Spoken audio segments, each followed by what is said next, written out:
My name is Liam Maxwell. I'm 35 years old, a software architect living in Seattle, and I effectively bought my parents a luxury villa in Malibu as a joke.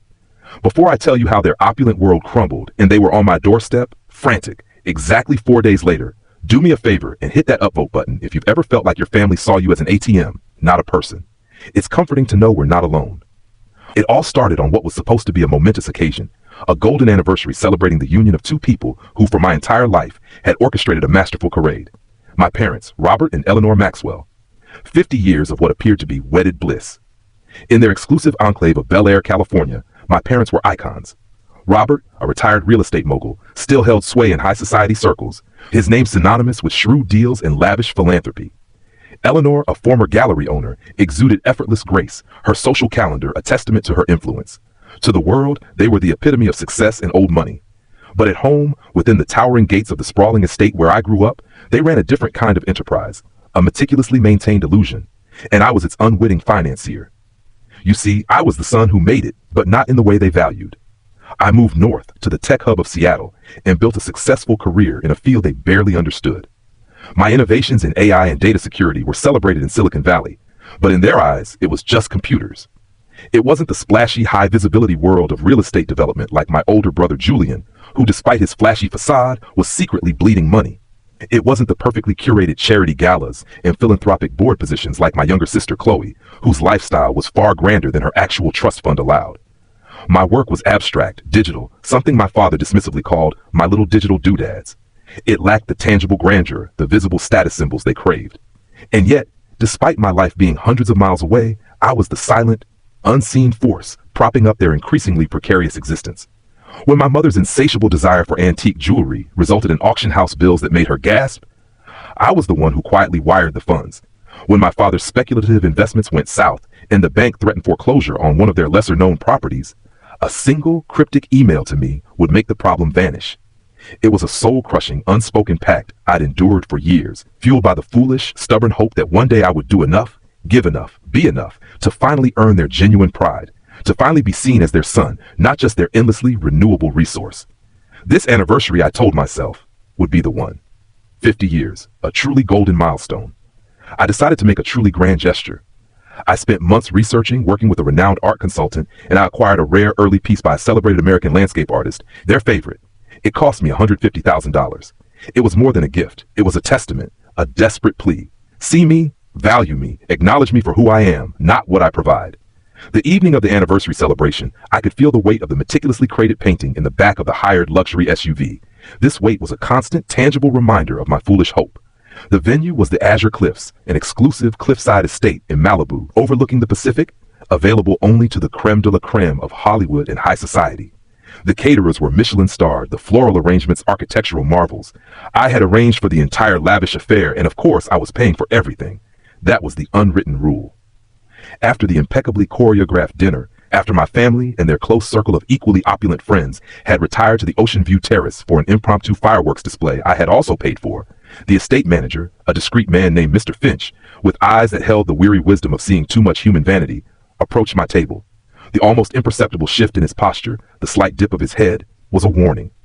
"Mr. Maxwell," he said, his voice soft, almost apologetic, "when your parents made the initial inquiries for this evening, they mentioned that you would be handling all arrangements and expenses." A familiar knot tightened in my stomach, but I nodded. "Yes, that's correct. That was the understanding." He hesitated, his gaze briefly flicking to the glittering fireworks over the ocean before returning to me. "It's just..." They also stated something else to my assistant when confirming the final details. They said to consider this evening a strategic allocation of familial assets for future legacy preservation. The words hung in the warm Malibu air, cold and alien. Strategic allocation, legacy preservation.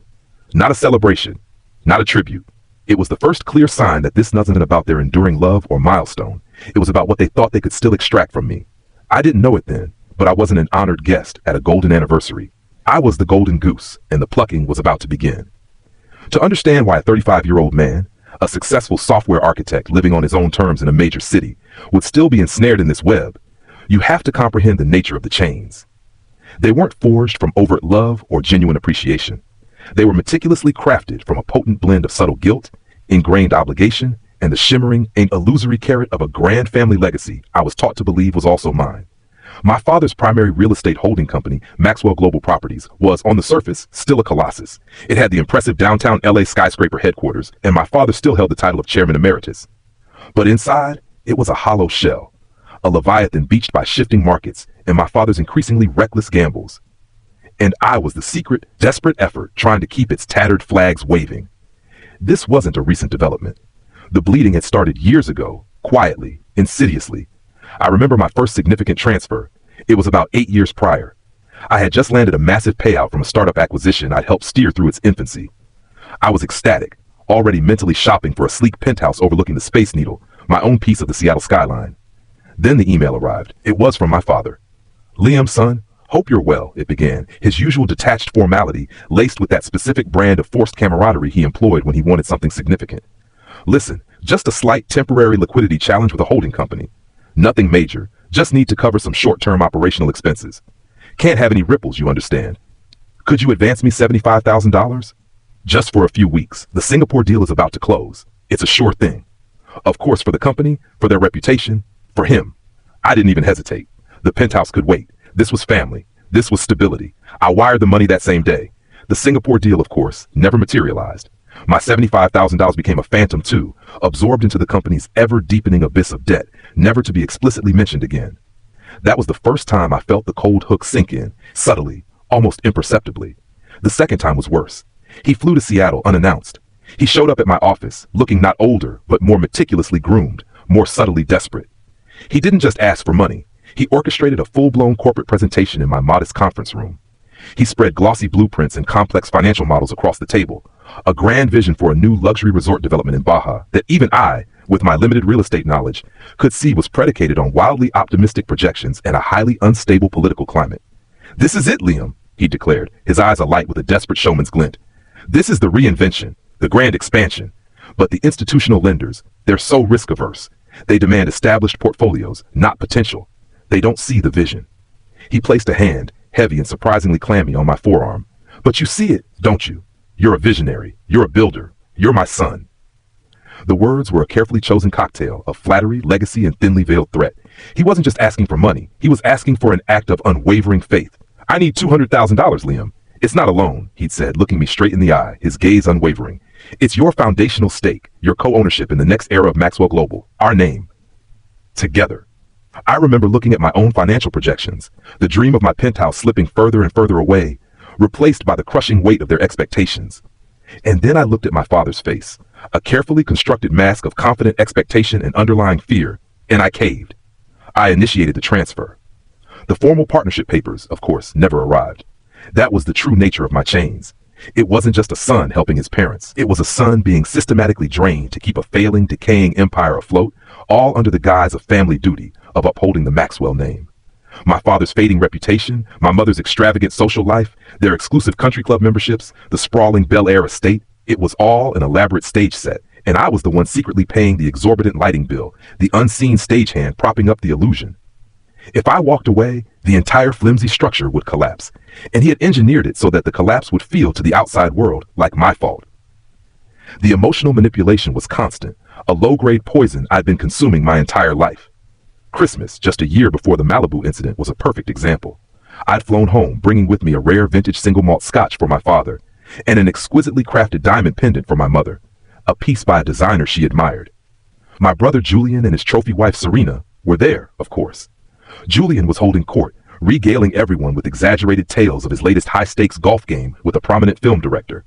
My father was hanging on his every word, nodding approvingly. I handed my dad the scotch. "Merry Christmas, Dad." He took it, glanced at the label, and nodded brusquely. "Right? Thanks, Liam." He placed the bottle on a side table, barely looking at it, and immediately turned back to Julian. "So," the director said, "what now?" A few minutes later, Chloe presented our father with a gaudy, oversized novelty golf putter that played a cartoonish hole-in-one sound effect when swung. My father roared with laughter, slapping his knee. He spent the next 15 minutes making everyone watch him demonstrate the stupid putter. The expensive scotch I'd brought sat on the side table, forgotten, collecting dust. Later, I tried to show my mother an article that had been published in Forbes about a groundbreaking AI algorithm I'd helped develop. I was immensely proud of it. She glanced at the screen of my phone for a second, her eyes unfocused, before waving a dismissive hand. "Oh, that's nice, darling. All those complicated little codes and wires, she'd said, her tone saccharine. Listen, I must tell you about the absolute scandal at the latest garden club luncheon. Apparently Mrs. Nonblack Worthington wore the same Chanel jacket as Mrs. Albright. Imagine the faux pas. My successes were trivialities. My complex software innovations were a cute hobby that happened to pay well enough to fund their truly important lives. That was the narrative. The only person who seemed to see through the fog was my Aunt Caroline, my mother's younger sister. Caroline was a retired literature professor, a woman who found her value in intellectual curiosity and quiet integrity, not ostentatious display. She'd cornered me in the kitchen that Christmas while I was getting a glass of water, a momentary refugee from the living room performance. Heard about the Forbes article, Liam? Caroline said, her voice low, almost a conspiratorial whisper. Sounds truly remarkable. It was the first time anyone in my immediate family had ever genuinely acknowledged my professional achievements. I felt a lump form in my throat, a strange mixture of gratitude and sorrow. Thanks, Aunt Caroline. She leaned against the marble counter, her expression serious, her gaze piercing.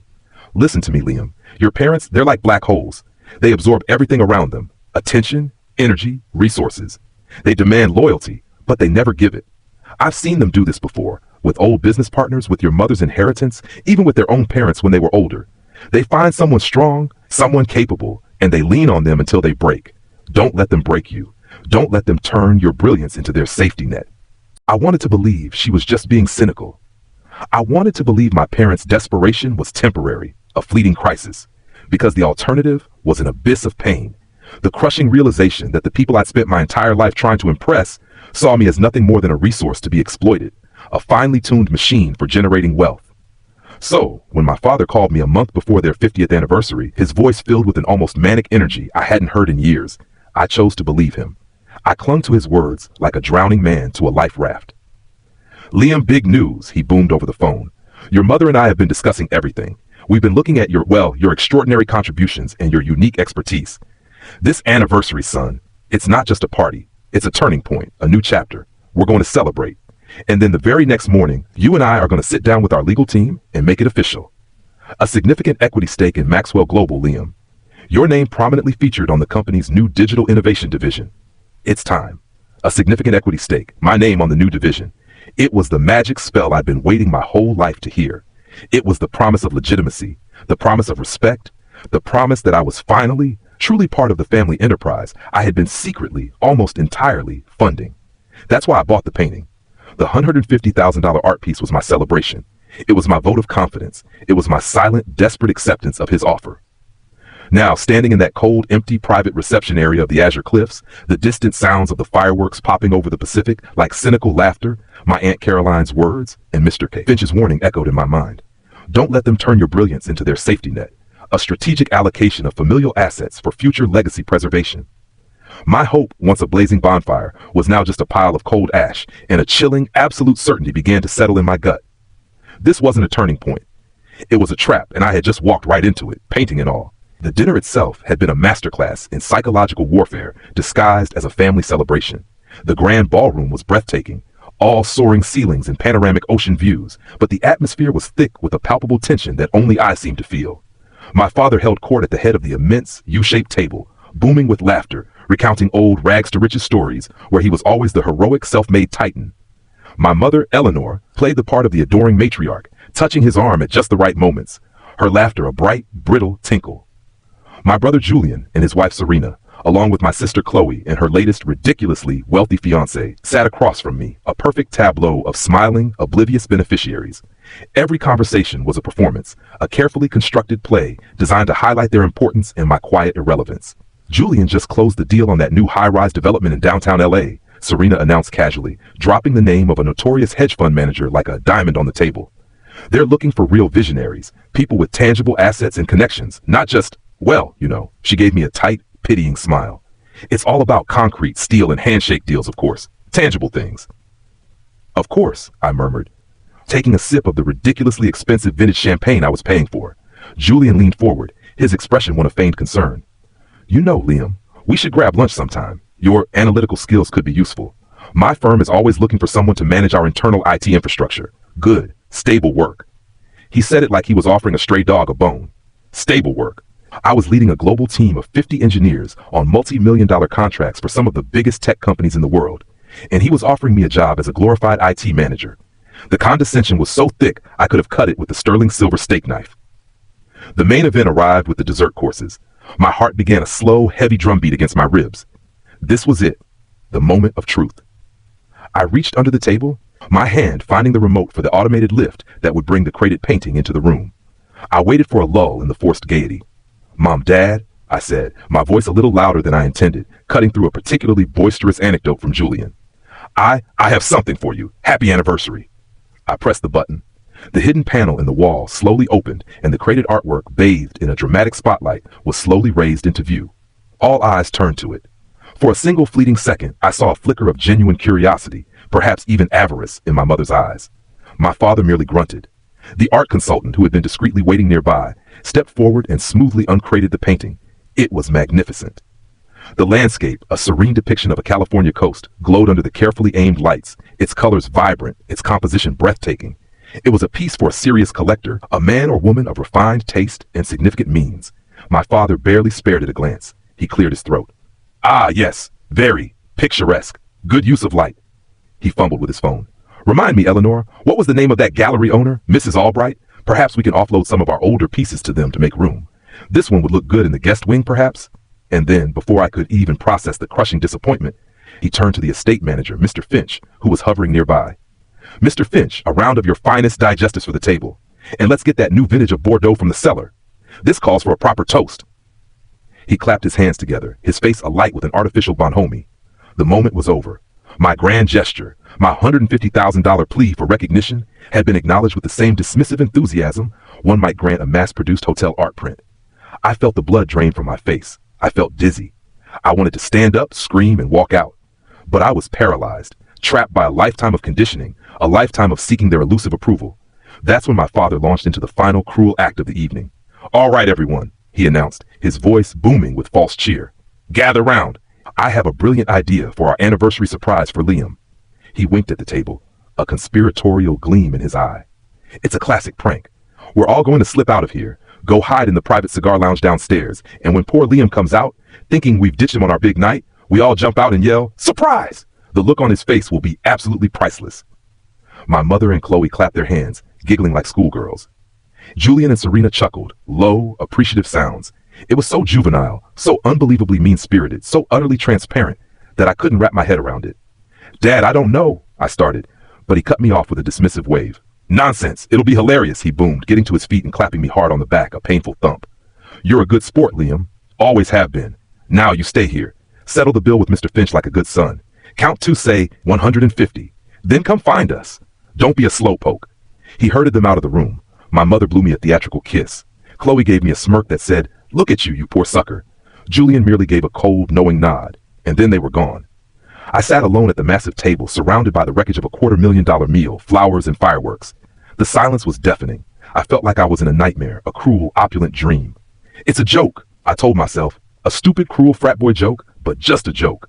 I settled the exorbitant bill, my hands shaking as I signed the digital payment tablet. The total, $247,890. I added a generous tip for the staff, then sat back down and started to count. I counted slowly, drawing it out, giving them plenty of time to get set up for their punchline, their grand surprise, 150. I stood up, straightened my suit jacket, and walked out of the private ballroom, through the main dining hall where other wealthy patrons murmured and laughed, and into the grand lobby. It was empty. No family, no surprise, just a bored-looking concierge and the faint sound of a distant piano from the lounge. I checked the cigar lounge. They weren't there. I checked the valet stand outside. The family's custom Rolls-Royce and Julian's Bentley were both gone. A cold dread, sharp and sickening, began to pool in my stomach. I stood on the curb for 20 minutes, the cool night air of Malibu seeping into my bones. People walked past, staring at the guy in the custom-tailored suit standing alone outside an exclusive private estate. The humiliation was a physical thing, a hot flush crawling up my neck, a burning in my ears. That's when I went back inside. That's when I found Mr. Finch, the estate manager, who looked at me with those sad, knowing eyes. And that's when he told me about the strategic allocation of familial assets. The fury that rose in me was clean and hot, burning away the shame, purifying me of a lifetime of subservience. I needed proof. I needed to see it for myself. "The security cameras," I said to him, my voice surprisingly steady, almost emotionless. "When they made the reservation, I need to see it." He must have seen the absolute resolve in my eyes because he led me without a word to a small, cramped back office dominated by a bank of monitors. He was skilled with the system, his fingers flying over the keyboard, rewinding the footage from a week prior. And there he was, my father. He was leaning on the reservation desk, all charm and boisterous smiles with the daytime manager pointing at the floor plan, tapping the private ballroom. Then he laughed, a big, hearty, theatrical laugh, and I saw him make a gesture towards his wallet, then shake his head and point to an imaginary person sitting where I had been sitting all night. He clapped the manager on the back, a conspiratorial, man-to-man gesture. The look on his face wasn't the look of a father planning a celebration. It was the look of a con man setting up his mark. The air left my lungs, the last shred of doubt, the last vestige of hope that this was all a misunderstanding, a cruel but ultimately harmless joke, evaporated. It was a plan. It was deliberate. It was monstrous. I stumbled out of the office, thanking Mr. Finch in a choked whisper. I made it back to my lonely table and collapsed into a chair. I pulled out my phone, my fingers feeling clumsy, numb. A notification lit up the screen. A new post in the Maxwell family dynasty. Group chat. It was a selfie. All 5 of them, my father, mother, Julian, Serena, and Chloe, crammed into the backseat of their custom Rolls Royce. They were all roaring with laughter, their faces distorted in manic glee. My father was pointing back towards the azure cliffs, his mouth open in a silent howl of mirth. The caption, written by Chloe, was, "Hope Liam's good at washing dishes, lol. # best anniversary prank ever, Maxwell legacy." My thumb scrolled numbly, a ghost moving over the screen. There were more messages. From my mother, "Don't be such a spoil sport, Liam. It's important to be able to laugh at yourself, darling." From Julian, "Seriously, maybe this will teach you a lesson about appreciating what you have." And then the one from my father. The text that was the final brutal nail in the coffin of the son I used to be. "Thanks for the party, kiddo. Consider it payback for all those years we had to put up with your nerd phase." Payback. The word was a physical blow. Payback for what? For existing? For not being the flashy materialistic son he wanted? For being the one who actually had the money to pay for his ridiculous ego-driven jubilee? My phone buzzed again. Private text. This one from Frank to me alone. The mask was off. This was the real message. "That was a good test. You passed. The final capital injection to pivot Maxwell Global is $750,000. My legal team will have the papers ready for you to sign at 9 a.m. sharp tomorrow. Don't be late." The audacity of it stole my breath.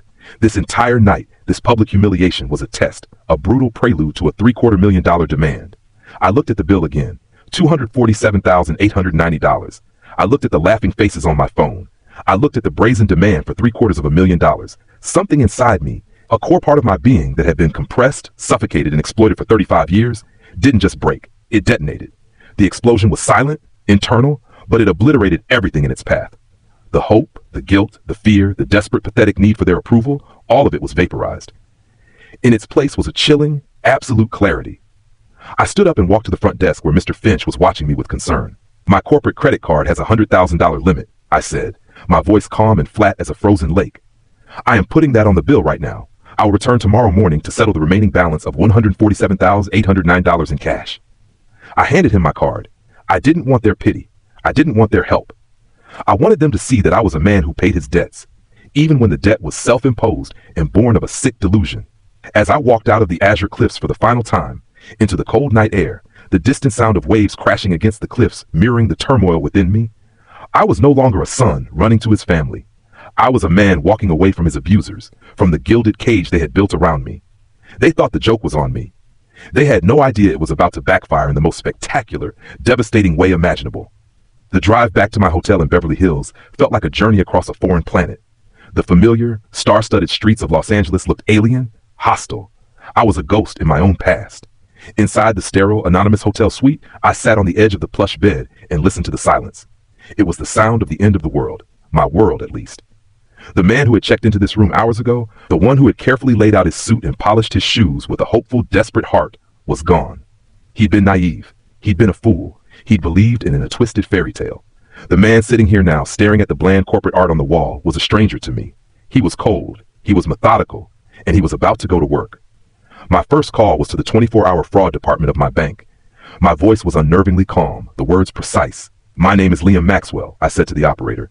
"I need an immediate and total lockdown of all my accounts. Checking, savings, brokerage, business accounts, everything. I want a complete security overhaul. New passwords, new verbal passcodes, mandatory multi-factor authentication sent to a new secure email address, and a new encrypted device I am setting up as we speak." "Certainly, Mr. Maxwell," the operator said, a hint of alarm in her professional tone. May I ask the reason? Do you believe your accounts have been compromised? A dry, mirthless laugh escaped my lips. No, I said, the word cutting through the silence. I believe they are about to be targeted by my family. While she worked, her clicks and keystrokes a faint sound over the line, I asked her the critical question. Can you check for any recent failed login attempts on my primary savings account? There was a pause. I could hear her typing. Yes, sir. I see one here. An unsuccessful login attempt was made. Oh, about an hour and a half ago at 11:43 p.m. The IP address originates from a residential network in Bel Air, California. I closed my eyes, of course. While they were laughing in the car, my father, likely using my mother's old barely secured tablet, whose password he knew I had foolishly set for her years ago, was already trying to stick his hand deeper into the cookie jar.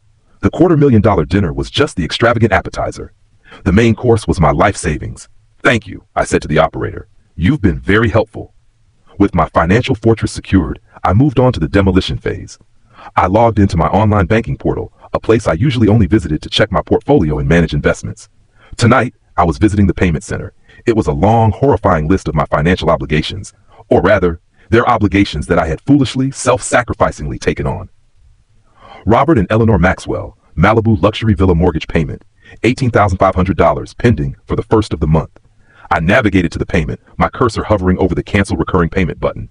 For a split second, I saw the shimmering ocean view from the villa, the infinity pool, the manicured gardens. Then I saw my father's sneering face in the group chat selfie. I clicked. Are you sure you want to cancel this recurring payment? Yes. Eleanor Maxwell, Sotheby's auction house bill. $45,000, pending for the 5th. I pictured her at a lavish luncheon, flashing a new sapphire bracelet, all of it funded by my little digital doodads. Click, payment canceled. Robert Maxwell, Bel Air Country Club, monthly dues and fees, $3,500. Click, canceled. Julian Maxwell, business expense loan, $15,000, recurring monthly transfer. Click, canceled. Chloe Maxwell, lifestyle enhancement allowance, $10,000, recurring monthly transfer. Click, canceled. One by one, I systematically dismantled the elaborate financial scaffolding that was holding up their entire crumbling facade of a life. With every click, I felt a layer of grime, of resentment, of self-betrayal being scrubbed from my soul. But the anger was still there. It was a wild, roaring beast inside me, and it needed to be caged, to be understood, to be quantified. My mind, trained to find order in chaos, to debug flawed systems, kicked into overdrive. I didn't want to just feel the betrayal. I needed to quantify it. I opened my laptop. I created a new blank spreadsheet. The blinking cursor on cell A1 was a starting point, a ground zero for my excavation. I started with my oldest accessible online bank statements, going back 15 years to when I'd first started earning substantial income. I searched for keywords: Robert, Eleanor, Julian, Chloe, Maxwell Global, loan, help, investment. The first hits came quickly. A $5,000 transfer here for urgent car repairs. A $12,000 transfer there for a surprise property tax bill. The small things. The death by 1,000 cuts. As the hours bled into one another, the hotel room silent except for the furious tapping of my keys, I became an archaeologist of my own life, meticulously digging through the sediment of a decade and a half, unearthing the fossilized remains of my own naive, self-sacrificing loyalty. I found old emails with subject lines like, just a little boost for your old man's next big deal, and text messages begging for a quick bridge loan until some imaginary, ever-elusive check cleared. The numbers on the spreadsheet grew, cell by cell, line by line. It was a horrifying, mesmerizing process. Each number was a memory. Each transaction was a lie I had willingly believed, a piece of myself I had willingly given away. The sun was beginning to cast a pale, sickly light through the gap in the hotel curtains when I finally reached the last statement. My hands were shaking. My eyes were burning from staring at the screen.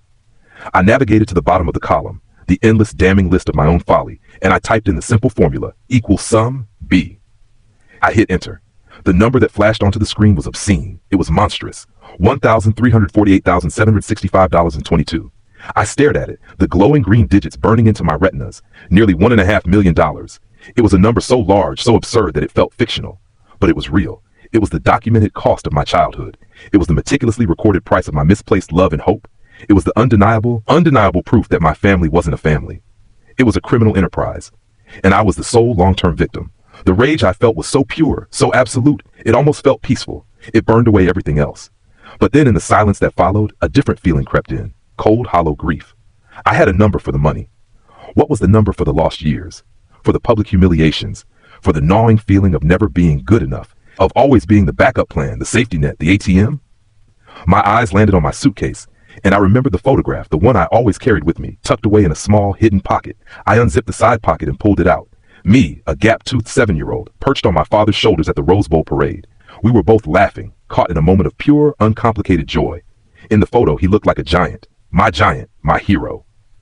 I held the small frame, my thumb tracing the outline of his younger, happier, unburdened face. A sound tore from my throat, a ragged, ugly sob that was 30 years in the making. It was the sound of that 7-year-old boy finally brutally understanding that his hero was a villain. The grief was a tidal wave. It washed away the anger, the clarity, everything. All I could feel was the crushing weight of loss, the unbearable lightness of a future unburdened but terrifyingly empty. What was I doing? This was my father, my mother, my siblings. Maybe I was wrong.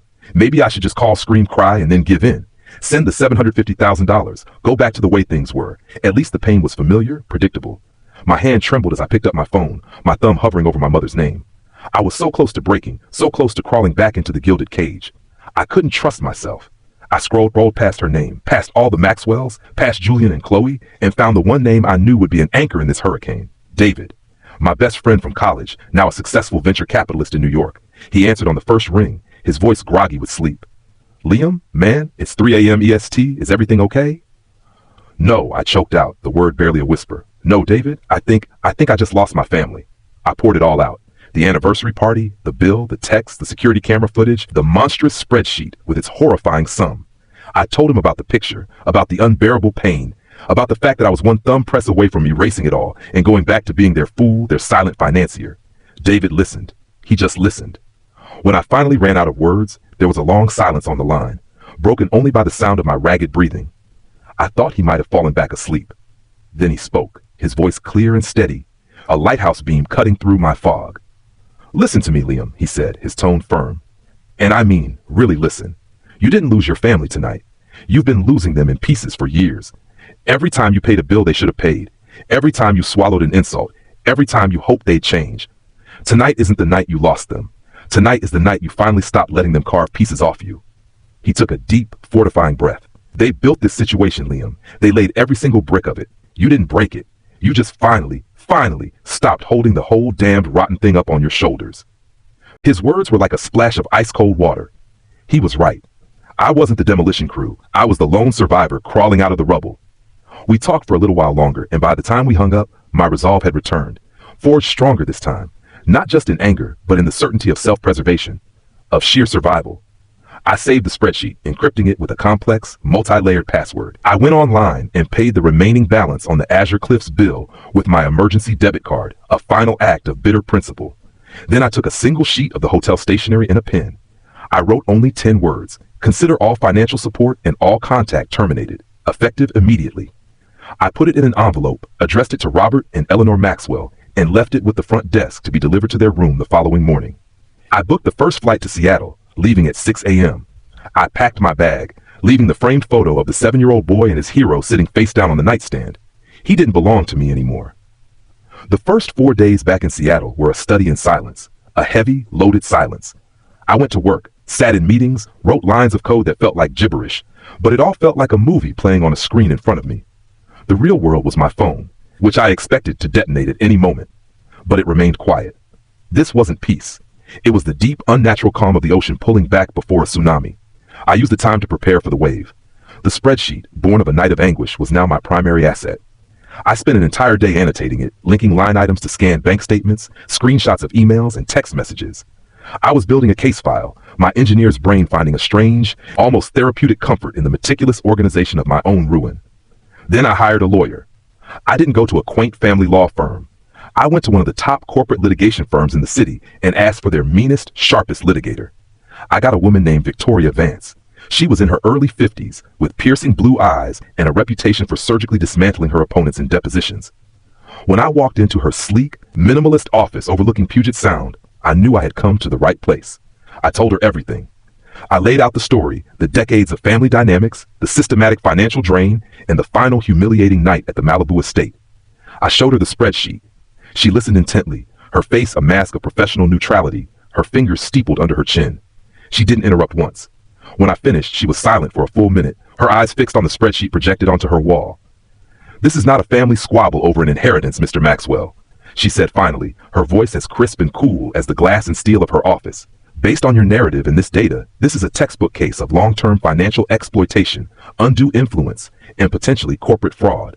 The Malibu incident is the emotional core, the case's belly, so to speak. But these numbers, she gestured to the screen, these numbers are the weapon. They tell a story that is impossible to refute. The tsunami hit on the morning of the 5th day. My phone, which had been so eerily quiet, erupted. It was a cacophony of desperation. A call from my mother, which I ignored. A call from my father, which I ignored. Then a rapid-fire series of texts from my sister, Chloe. What did you do? Mom is a wreck. The villa mortgage payment was rejected. She's having a full-blown panic attack. She can't breathe. Is this what you want? Call me right now, you selfish bastard. I screenshotted them and emailed them to Miss Vance with the subject line, Phase 2 has begun. Then came the voicemails. My phone's inbox filled up in under an hour. My mothers were tearful, pleading, arias of victimhood. Liam, honey, it's mommy. I don't understand what's happening. The bank called. They said the villa, oh, Liam, please. Whatever we did, we're sorry. Just please call me. Please fix this. My fathers were guttural roars of rage. You pick up this phone right now. You hear me? What in the hell do you think you're doing? You think you can just cut us off after everything I've given you? You ungrateful little parasite. The juxtaposition was almost comical. One was begging me to fix the mess. The other was screaming at me for creating it. The one thing they had in common was a complete inability to see their own role in the disaster. Miss Vance's instructions were simple. Excellent. They are emotional, and they are creating a public record of their panic. Do not under any circumstances respond to any of them. Forward everything to me. The first official communication from their side arrived a week later. It was a letter sent by registered mail from a law firm in Beverly Hills. The letterhead was ostentatious, and the name on it, Sterling and Associates, rang a bell. Old family friends of my parents. The letter was a masterpiece of blustering legal threats and emotional manipulation.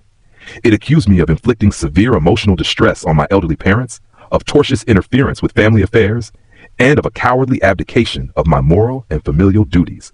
It concluded with a demand for the immediate reinstatement of all previous financial support, plus substantial damages for their pain and suffering. I faxed it to Miss Vance. I could hear her laugh over the phone. Oh, this is wonderful, she said, her voice laced with delight. This is a gift. They've legally defined your payments as an expected duty. This Sterling is a fool. We'll arrange a four-way meeting. Just you, me, Robert, and his duffer of a lawyer. No mothers, no siblings. We need to keep the emotional contamination to a minimum. The meeting was set for a neutral conference center in downtown Los Angeles. Flying there, I felt a cold dread mixed with a strange, exhilarating sense of empowerment.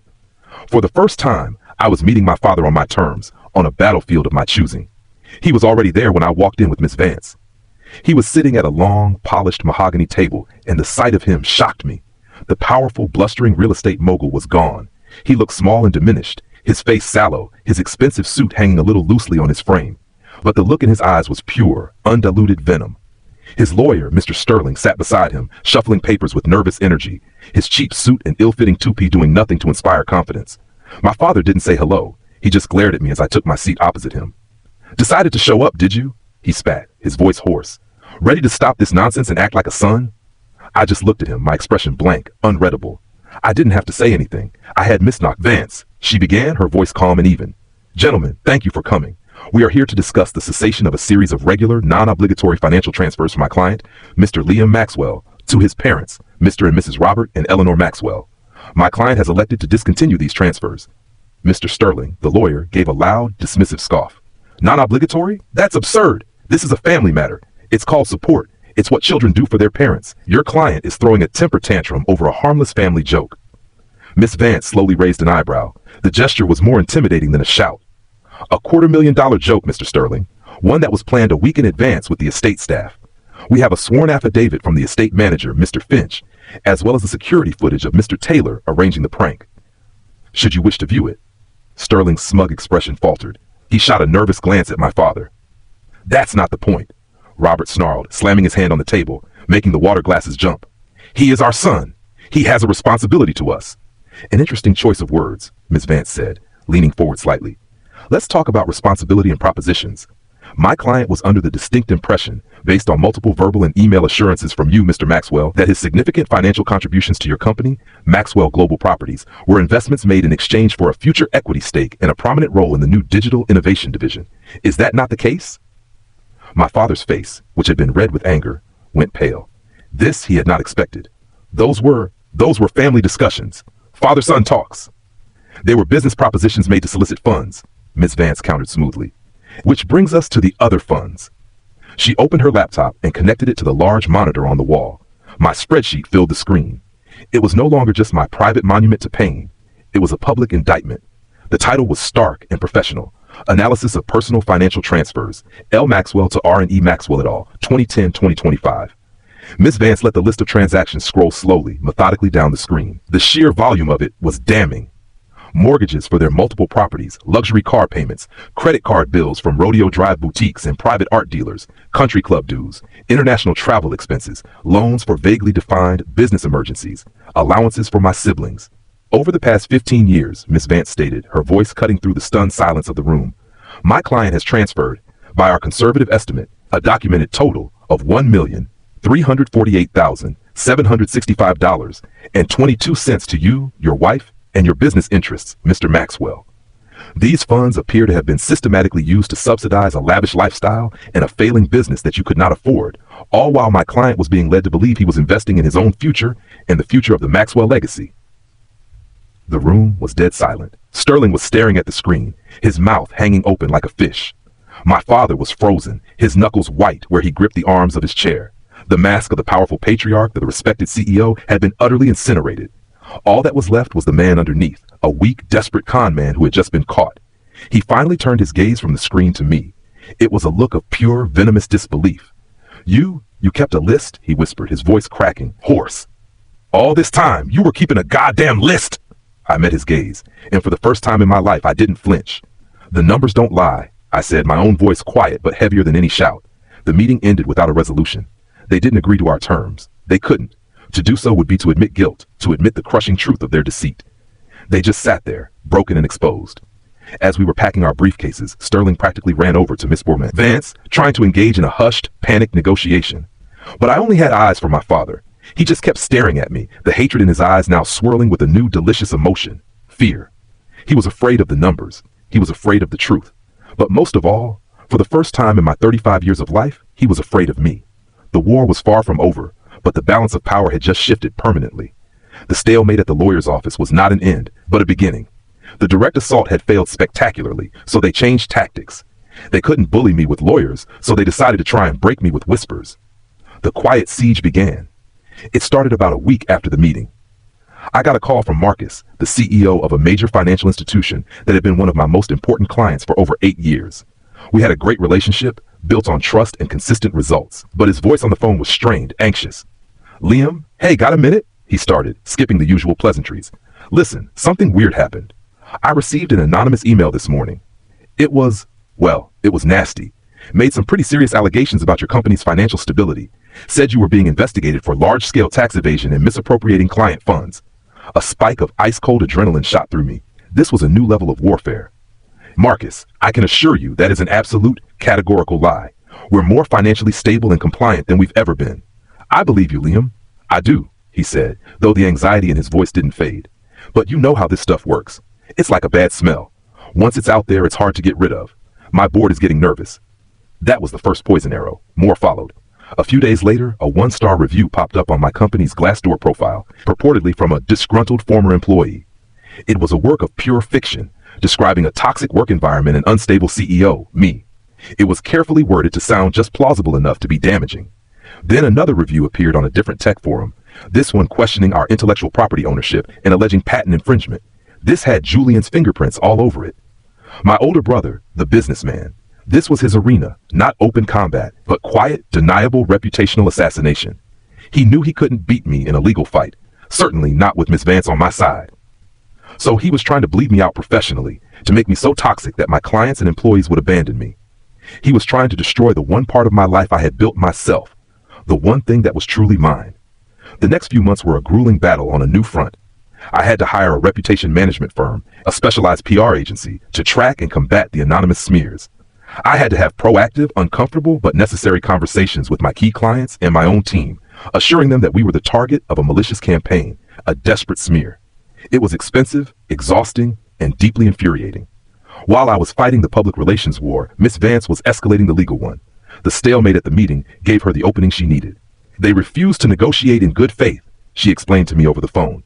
"So now we proceed with formal discovery. We are petitioning the court to compel them to produce their complete, unredacted financial records for the last 15 years. Personal, business, trusts, everything. This is the part where they start to truly feel the pressure. She also began methodically gathering our own evidence into an ironclad case file. She sent a formal request for a sworn affidavit to Mr. Finch, the estate manager of the Azure Cliffs. He not only complied, but wrote a scathing 5-page account of the entire evening, detailing my father's premeditated comments, my family's callous behavior, and even recounting specific instances of their past attempts to coerce him into falsifying invoices for other events. He was, in his words, appalled and happy to testify in court if needed. Then Miss Vance made the call to my Aunt Caroline. Caroline called me that night, and I could hear the weight of the world and a strange sense of liberation in her voice. Liam, I just got off the phone with your lawyer. She's formidable. I know, I said. Aunt Caroline, you don't have to do this. You don't have to get caught in the middle. I meant it. The last thing I wanted was for my war to cause collateral damage to the one person in my family who had ever shown me a shred of genuine kindness or respect. She was quiet for a long time. I could hear her breathing on the other end of the line. No, Liam, she said finally, her voice thick with an emotion I couldn't quite place, a mix of sadness and steel. I do have to do this. I've been a quiet woman my whole life. I've stood by and watched your parents run roughshod over people, always telling myself it wasn't my business. I watched them do it to old friends, to your mother's own trust fund, even to my own parents when they were in their twilight years, draining their assets. I stood by. I stayed quiet. I'm not doing it again. Not this time. Not when it's you. A week later, a thick FedEx envelope arrived at Ms. Vance's office. It was from Aunt Caroline. It contained a treasure trove of documents she had meticulously kept over the decades. Diaries, old letters, even some of my mother's private financial ledgers from before I was born. There were internal emails my father thought were long deleted, showing him boasting to business partners about using Liam's nerd money to fund lavish trips to the Swiss Alps for him and my mother. There were memos that showed him deliberately inflating property values and cooking the books to hide losses from other investors. It was the smoking gun, a clear pattern of fraud and deception in my father's own words and my mother's complicit silence. The final piece of the puzzle, the one that sealed their fate, came, ironically, from my mother in a desperate, misguided attempt to bypass the lawyers. She broke the no-contact agreement and left me a long, rambling, tear-filled voicemail. It was a symphony of manipulation, a greatest hits of her emotional blackmail techniques. Liam, honey, it's Mommy, she began, her voice already cracking with feigned fragility. I don't know why you're doing this to us. Your father, he's a shell of himself. He's not sleeping, he's barely eating. You've broken his heart. You've broken my heart.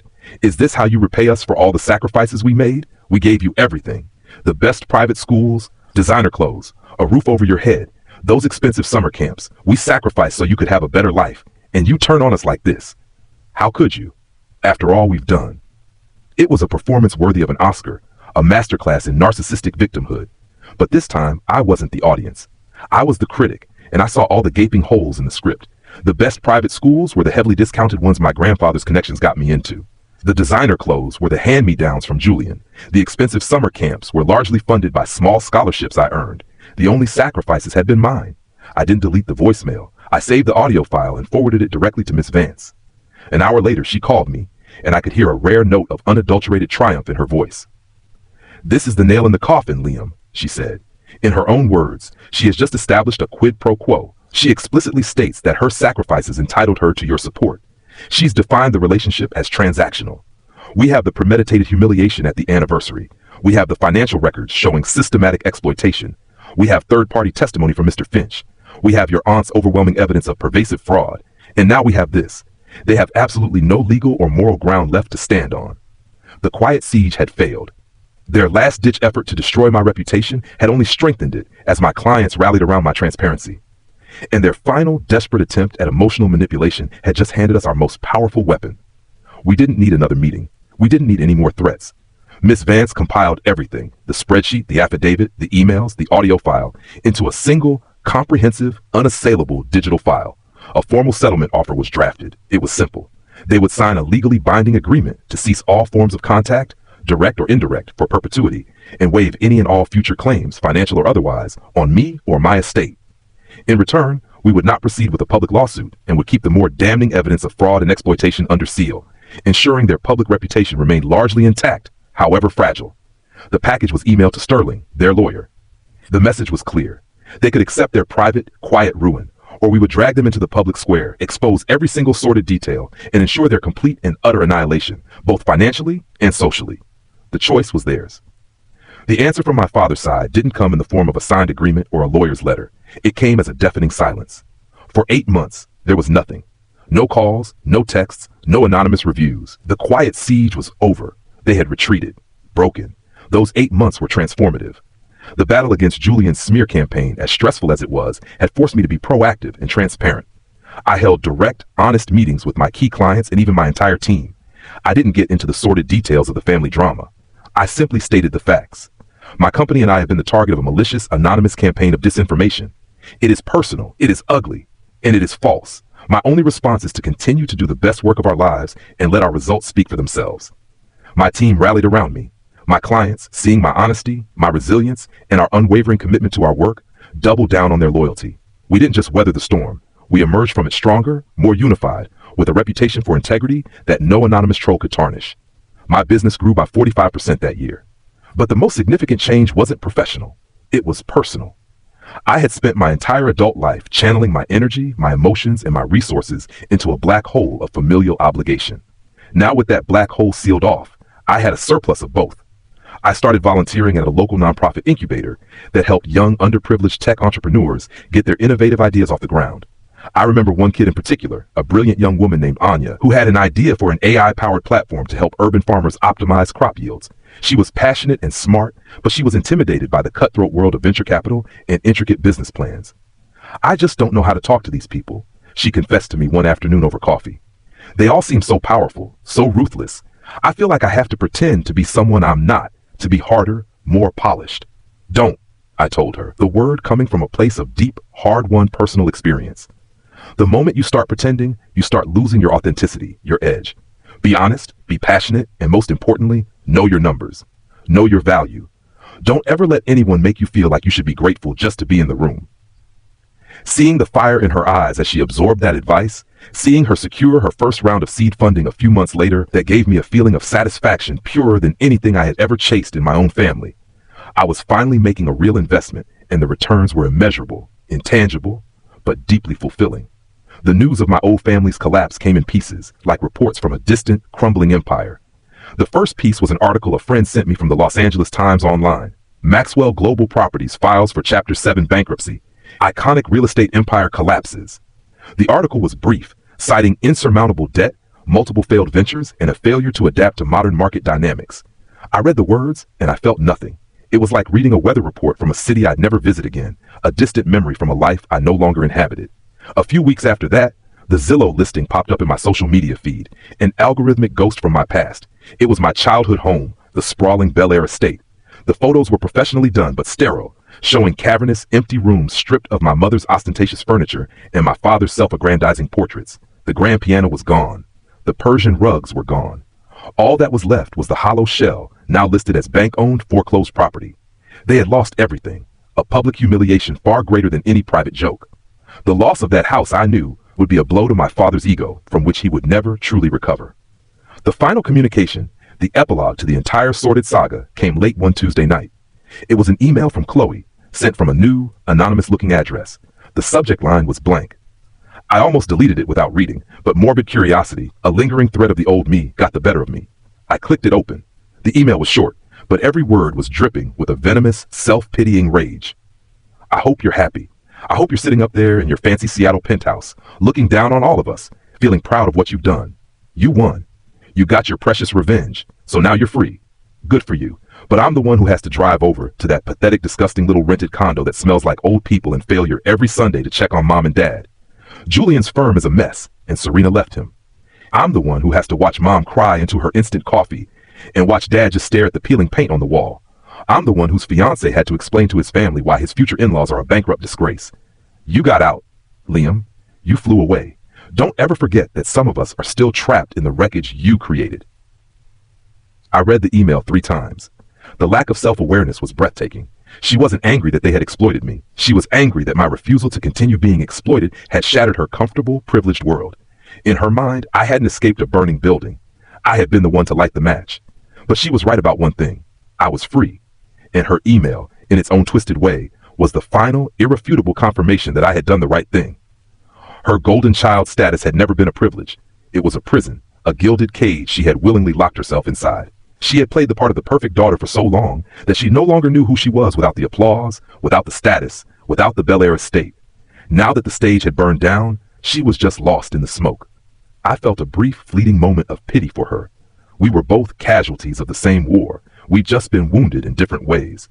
She had survived by becoming a collaborator, by sacrificing her integrity for comfort.